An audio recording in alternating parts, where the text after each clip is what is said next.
Well.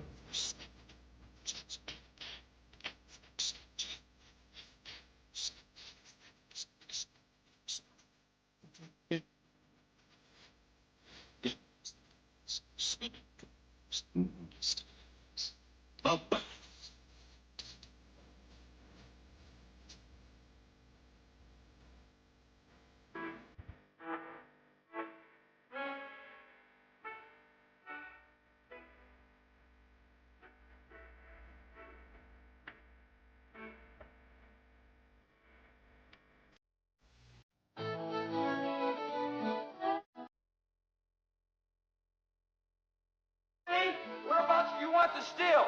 Over here on this side of the cement pond, Jethro. Okay, Granny.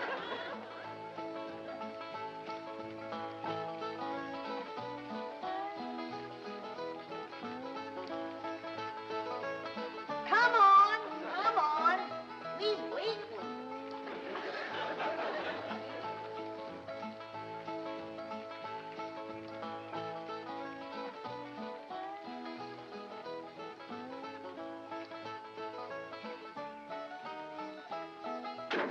Turn it a mite that way, Jethro.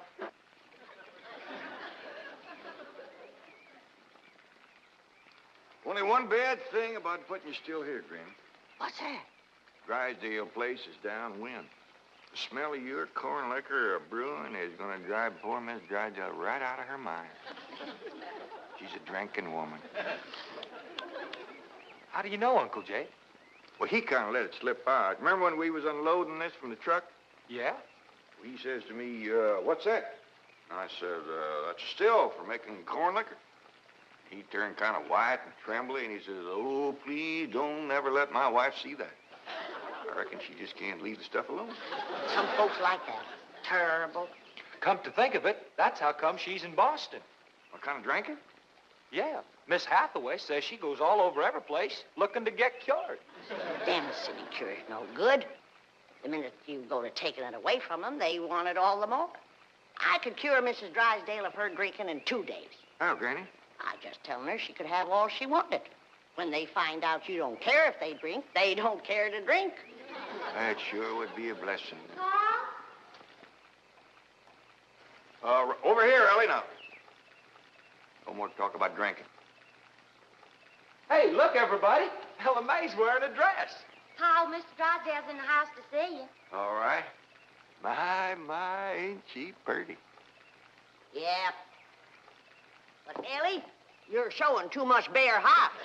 Well, that ain't her fault, Granny. She just got the dress on backwards. Elly, honey, put it on the other way around. All right. Hold it. Hold on. The world kind of a dress is that? Well, Miss Hathaway says it's a California sundress. Wouldn't let no son of mine wear it. Daughter neither. Granny, you'd best get her into something decent whilst I talk to Mr. Drysdale. Uncle Jay, can I go swimming in the cement pond? Oh, I reckon so, Jethro. But this ain't like the swimming hole back home. You can't go in there without no clothes on. I can't? No, sir. Okay, Uncle Jay.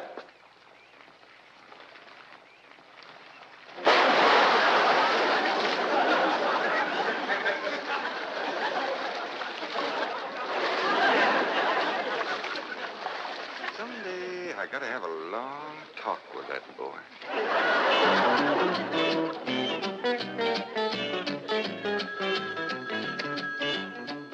Drysdale's office, Miss Hathaway speaking.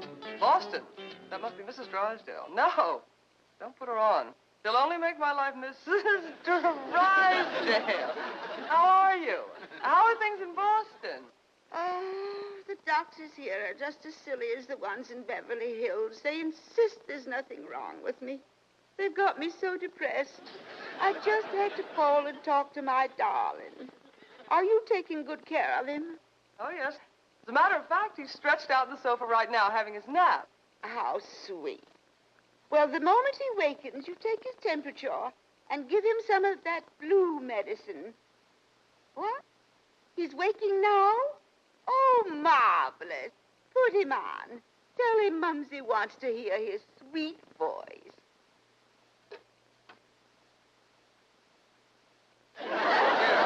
Speak to your mumsy. He whined. Oh, he probably has a migraine. Oh, poor Rapisha, my lord. Even made a hypochondriac out of you. Any message for Mr. Drysdale? Who? Oh, Melvin, my husband. Yes, well, isn't he there? No, he's up at the Clampett estate. Clampett. They bought the place next to yours just about the time you left for Boston. I don't find them listed in the first families. You tell Milburn not to mingle with them socially until I've had a genealogical check run on them. We don't want riffraff living under our very noses. For pain, one swaller. Don't open near fire. I'll be right in, Mr. Drysdale. Thank you, Elly May. Granny, this is quite an array of medicines you have here. Yep, them's all the remedies I made myself. I wish you'd make something to help my wife. She's a terrible hypochondriac. Oh, What's a hypochondriac? Ellie, you run along now. I'll join you directly. Yeah, she goes from doctor to doctor to doctor. Well, I reckon the doctor can't help what's ailing her. Of course they can. It's psychosomatic. But she insists on prescriptions. Oh, I wish you could see our bedroom. Bottles all over the place. I plead with her. I hide the stuff. She always finds it or gets more. You think that's a lot of bottles?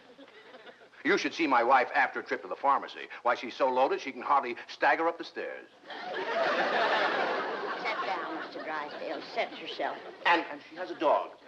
A perfectly healthy poodle. Now, would you believe that she Don't tell me. laps it up just like she does? Lord, look. You're sure toting a heavy burden. Now, maybe I can help you. Now, if she was to think that every time that she was to... You can just wear that barrel till your clothes get dry. What happened to Jethro? Get too close to a skunk? He jumped in the pond with his clothes on. Mr. Drysdale, I'm sorry to kept you waiting. Did Granny tell you about her complaints about the kitchen? Jed, I'm ashamed to mention my piddling troubles to a man bowed down with the misery he's got. You know his wife.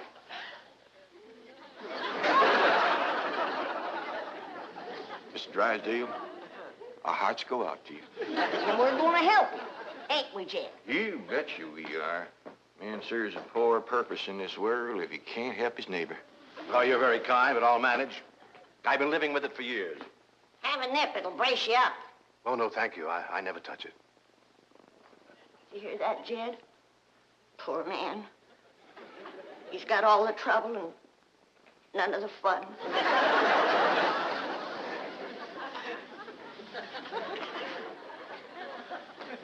There goes a soft-hearted woman. Yeah. Now, about her complaints. Oh, yeah. Well, for one thing, that electric meat grinder has been giving Granny a heap of trouble. Electric meat grinder? Yeah, this one right here in the dish trough. Oh, it grinds the meat all right, but then you can't find it.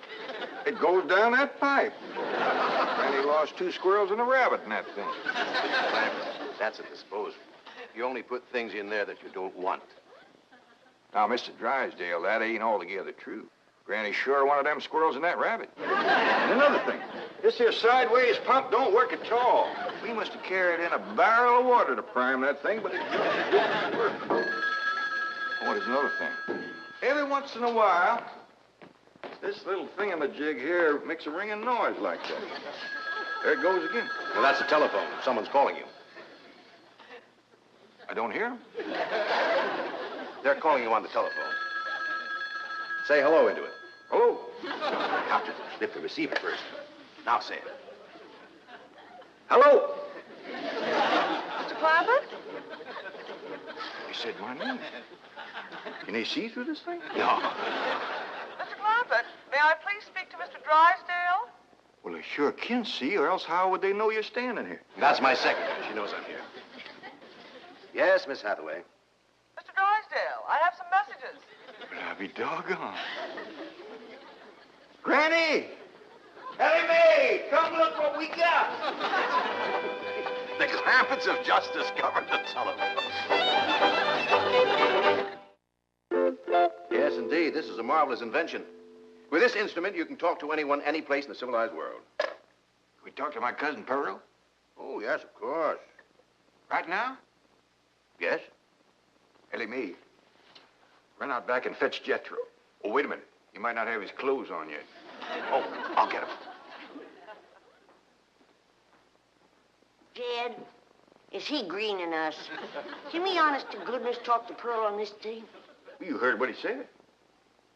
Hello, Pearl, you old rascal. What you doing back there? Hi, there ain't proud this here's Elly. Oh, ladies, first, you gotta pick this thing up. Hello, Pearl, you old rascal. What you doing back there? Hi, there ain't proud this here's Elly. What's she saying? Ain't saying a word, you're just humming. She ain't even humming a tune.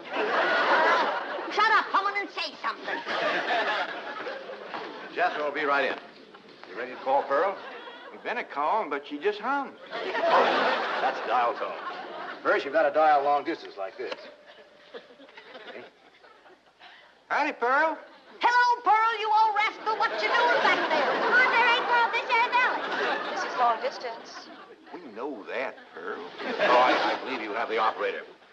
What's Pearl's number? Number? Operator. Just a moment, please. Hey, folks, Mr. Drysdale told me what y'all was up to. You can't talk to Ma on that thing. Well, look who's getting too smart for his britches. Too big for him, too. Mr. Drysdale says we can talk to her. Yeah, you think you know more than Mr. Drysdale? Well, I know Ma ain't got no telephone. Excuse me, call operator. You sure spoil things. Yeah, who asked you to butt in? I'll get it. I know what to do when it does that. Hello? Yeah, he's here. Well, for goodness sake. Well, sure. Well, howdy there, Miss Drysdale. This here is your... Margaret! Oh, how wonderful. What? Man? Oh, yes, the telephone man. Well, how are you? I'm worried, that's how I am.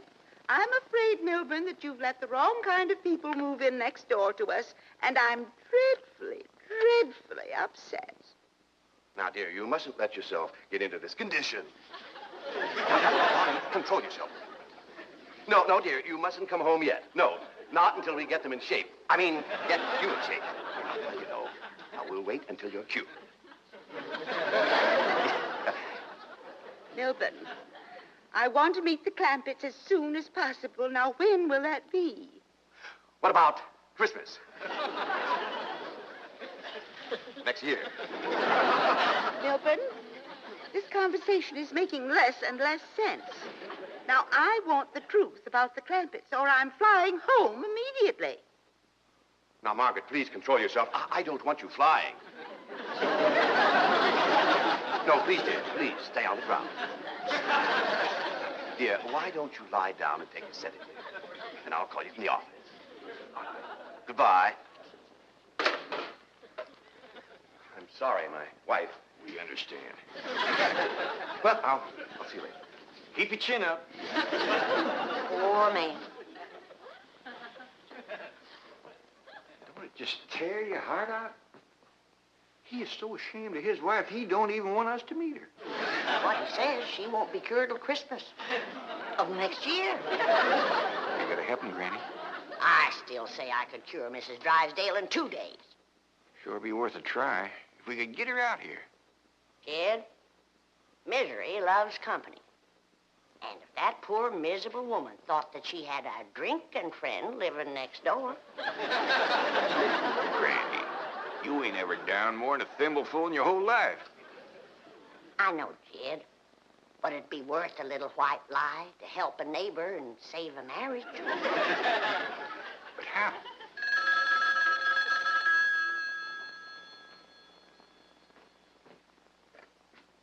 Hello? Yes, ma'am. Oh, ain't that a stroke of luck, Granny? It's Mrs. Drysdale again. Well, no, ma'am, he ain't here, Miss Drysdale, but Granny and me'd like to talk to you.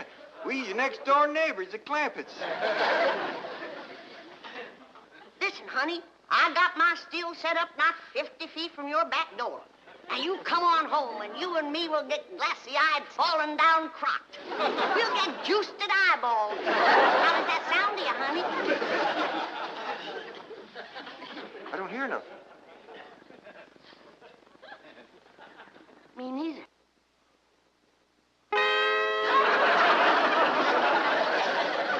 What do you mean my wife's on her way from Boston?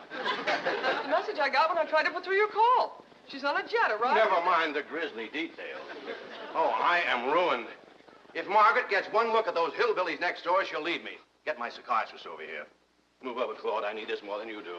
Drysdale, you don't need your psychiatrist. You're looking at the dark side. There is a bright side. Of course. Your wife is an intelligent woman. You'll see that underneath that rough exterior, the Clampetts are basically fine people.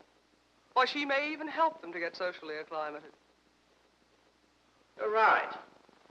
I don't need my psychiatrist.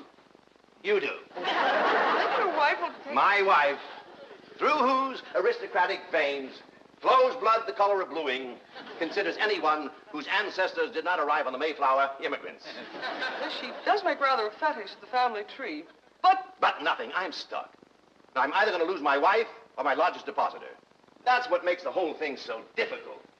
You know, I like the Clampetts, but I love my wife. Isn't life weird?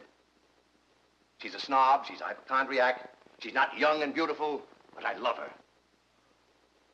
And now I do need my psychiatrist. Now, Mr. Drysdale, as we used to say at Vassar, tout devient tout éclaircit. Courage will light your path. Yes, I know what I have to do. I'll go to the airport. I'll take Margaret in my arms. I'll look her in the eye and lie like a rug. I'll tell her the Clampetts have left town and put her back on the plane. I beseech you, do not become enmeshed in a web of lies. But it won't be a lie if the Clampetts are tricked into actually leaving town. But they're just getting settled. What could possibly induce them to leave town? That's your problem. Me? You expect me? But they like you. Finagle them into going to Palm Springs for a few days. No, no. I will not help you spin your deceitful web. Miss Hathaway, would you rather be an unemployed secretary or a spider with a rage? You know, I think the Clampetts might enjoy Palm Springs. Palm Springs? Where's that? It's about 125 miles from here, in the desert. Desert? Yeah, remember we crossed one of them on the way out here. All that sand? Yeah, I remember. You ain't getting me to no desert. Trees were so far apart, the woodpeckers had to tote lunch. But this is different, Granny. This is a beautiful resort with lots of trees and fine hotels and swimming pools. We got a pond for swimming right here. Ellie's out swimming right now. You didn't jump in with her clothes on, did you? I don't know. Oh, surely not. She promised to wear the lovely swim ensemble I got her. Yeah, she done just like Jethro.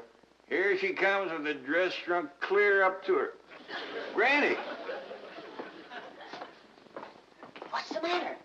All her hair come out. What? It's true. Ellie lost her beautiful hair. Heaven help her, she's bald as an eagle. Elly May, take off your bathing cap. Oh, praise be. All right, but Ellie, you hadn't ought to went swimming with your clothes on and shrunk up that nice dress. This ain't a dress, is it, Miss Jane? No, dear, it's a beach jacket to wear over a bathing suit. Elly May Clampett. Cover up your nakedness, child. That's the way everyone goes swimming out here. It's perfectly proper. Well, you wouldn't catch me in nothing like that. Me neither. Mr. Clampett, how would you like for a member of your family to become Princess of Palm Springs? What?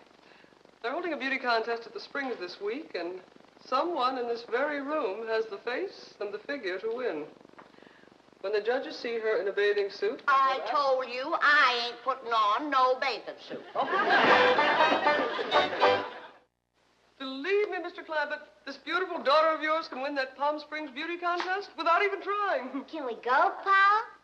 I'm sorry, Elly May, but I just don't cotton to the notion of a bunch of strangers gawking at your bare limbs. Besides, we already know you're the prettiest. Why shame all them other girls? Run along and get some clothes on. Yes, sir, Pop.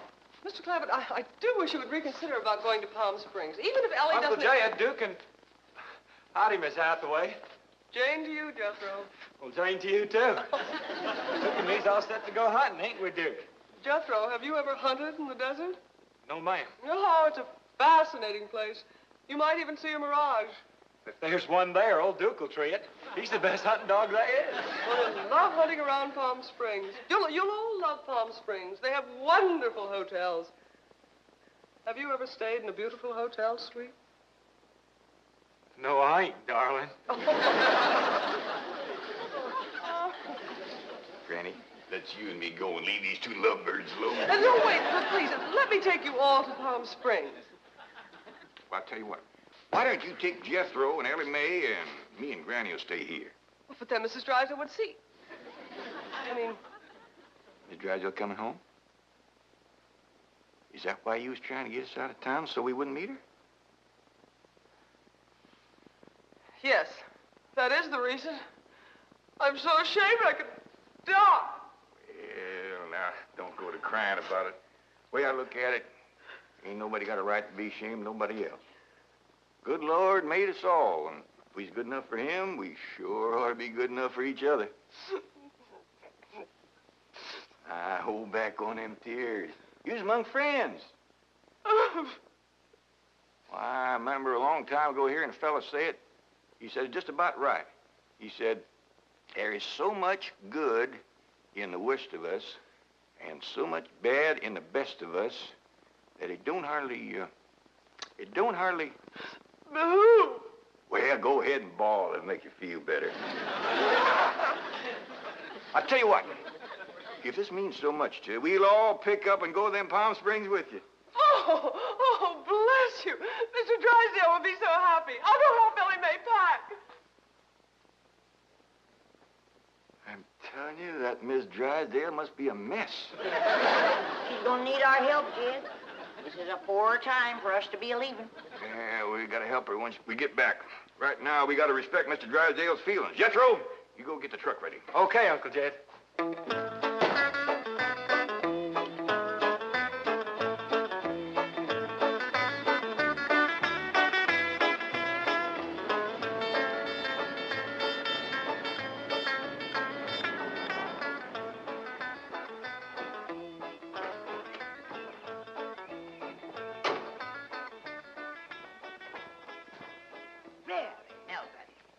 The Clampetts' gardener shouldn't leave his car parked in the front driveway that way.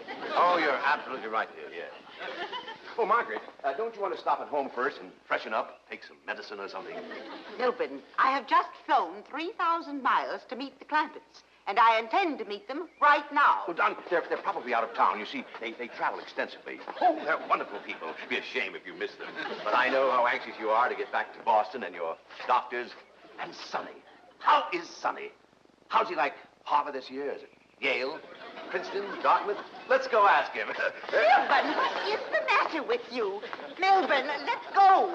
Let go, do you hear me? Let go, I say. Let go. Have you gone mad? Let go, you beast. Step aside, lady. I'll shoot it. Help me get her back to the car. What'd you shoot, Jethro? I think it was a fox. Who's that? My wife. And why aren't you in Palm Springs? Let's get her home as quickly as possible. What's going on? Jethro shot a fox.